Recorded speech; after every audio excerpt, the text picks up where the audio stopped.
राजा लाओ देश बचाओ। जी हाँ, ऐसे ही नारे लगाए जा रहे हैं इस वक्त नेपाल में। नेपाल एक ऐसा देश है जहाँ 240 वर्षों तक राजतंत्र चला था, पर 2062 और 63 के आंदोलन ने देश को गणतंत्र में बदल दिया। देश छोडेर जाने सोच बनाएको पनि छैन। म मातृभूमि नेपालमा नै बसी मुलुकको बृहत्तर हित र शान्तिका लागि योगदान पुर्याउन चाहन्छु।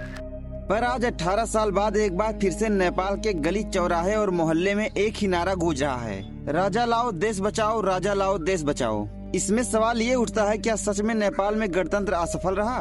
क्या एक बार फिर नेपाल में राजशाही वापस आ सकती है, या ये सिर्फ एक भावनात्मक नारा है?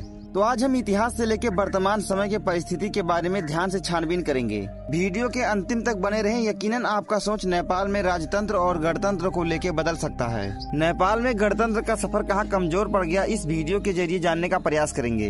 2062 और 63 के आंदोलन में लाखों जनता सड़क पे उतर गयी। उन्हें लग रहा था कि गणतंत्र आने के बाद देश का विकास होगा, भ्रष्टाचार खत्म होगा और रोजगार बढ़ेगा। पर क्या जनता का ये सपना सच हुआ? बिल्कुल नहीं। वास्तव में देखा जाए तो राजशाही खत्म होने के बाद आज 17-18 वर्षों में 12-13 प्रधानमंत्री बदले जा चुके हैं। देश में सरकार बनना और गिरना एक खेल मात्र चल रहा है। लोकमान सिंह से लेकर ललिता निवास कांड तक राजनीतिक दलों ने देश को लूटने के सिवा कुछ भी नहीं किया है। आज 70 लाख से अधिक जनता को विदेश में मजदूरी करने के लिए जाना पड़ रहा है। आखिर क्यों? क्योंकि देश में सहज रोजगारी का कोई भी अवसर नहीं है। अब आप खुद सोचिए, समस्या इतना भयानक रूप लेते हुए जा रही है कि नेपाल की नीतियों का पालन न होने की वजह से देश के पूरे गणतंत्र का अस्तित्व खतरे में है। राजतंत्र और गणतंत्र को गहराई से समझने के बाद पता चलता है कि राजा के समय में इतना घनघोर भ्रष्टाचारी नहीं था।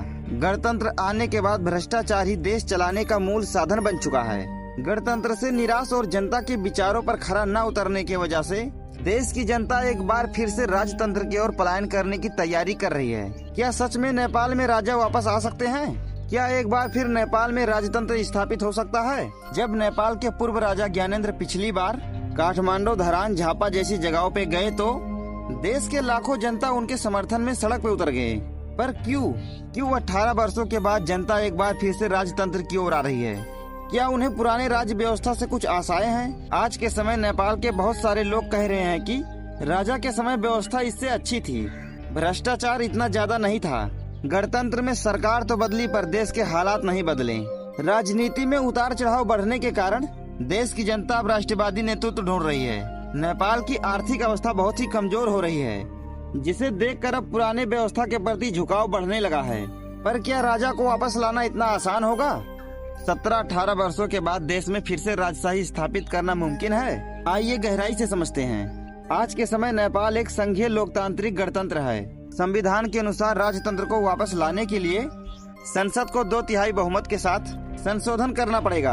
पर आज के प्रमुख राजनीतिक पार्टियां राजतंत्र वापस लाने के पक्ष में नहीं हैं। यदि देश की जनता बड़ी संख्या में आंदोलन में उतर गई और सड़कों पे आके सरकार को दबाव देने लगी, तो शायद दबाव में आके सरकार इस बारे में सोच सकता है। 2062-63 के आंदोलन के जैसे बड़े आंदोलन के जरिए राजतंत्र वापस लाना संभव है। संविधान संशोधन करने के लिए जनमत संग्रह किया जा सकता है, जिसके बाद देश की जनता स्वयं गणतंत्र व राजतंत्र चुन सकती है। यदि अंतर्राष्ट्रीय रूप में भारत व अन्य शक्तिशाली देश ने समर्थन किया तो राजनीतिक समीकरण बदल सकते हैं। भारत में बीजेपी सरकार आने के बाद नेपाल में राजतंत्र के प्रति समर्थन बहुत ही बड़े तादाद में देखने को मिल रहा है। पर क्या इतना आसान है राजतंत्र वापस लाना? अगर नेपाल में राजा वापस आ गए तो नेपाल में राजनीतिक अस्थिरता आ सकती है, जो पिछले 18 वर्षों में गणतंत्र होने के बावजूद भी नहीं लाया जा सका है। देश की सत्ता एक हाथ में आने के बाद देश की सरकार बार बार बदलने की नौबत नहीं आएगी, जिससे भ्रष्टाचार खत्म होने की संभावना ज्यादा है। पावर राजा के हाथ में आने के बाद ये राजनेता अपनी मनमानी नहीं कर पाएंगे, जिससे राष्ट्रीय पहचान मजबूत हो सकता है और एक बार फिर नेपाल दुनिया का एकमात्र हिंदू राष्ट्र बन सकता है। आर्थिक नीतियाँ बदल सकती हैं। बंद हो रहे और बंद हो चुके उद्योग, कल कारखाना फिर से एक बार शुरू हो सकता है। विदेश मजदूरी करने के लिए जाने वाले मजबूर जनता को देश में ही रोजगार देने की व्यवस्था किया जा सकता है। पर सवाल ये है कि जनता क्या फिर से एक बार एकल नेतृत्व स्वीकार करेगा? यदि नेपाल में गणतंत्र को नियमित रखना है तो व्यवस्था में सुधार और सरकार में सुधार लाना आवश्यक है। और अगर राजतंत्र वापस लाना है तो एक बहुत बड़ा जन आंदोलन, संविधान संशोधन और राजनीतिक समर्थन अनिवार्य है।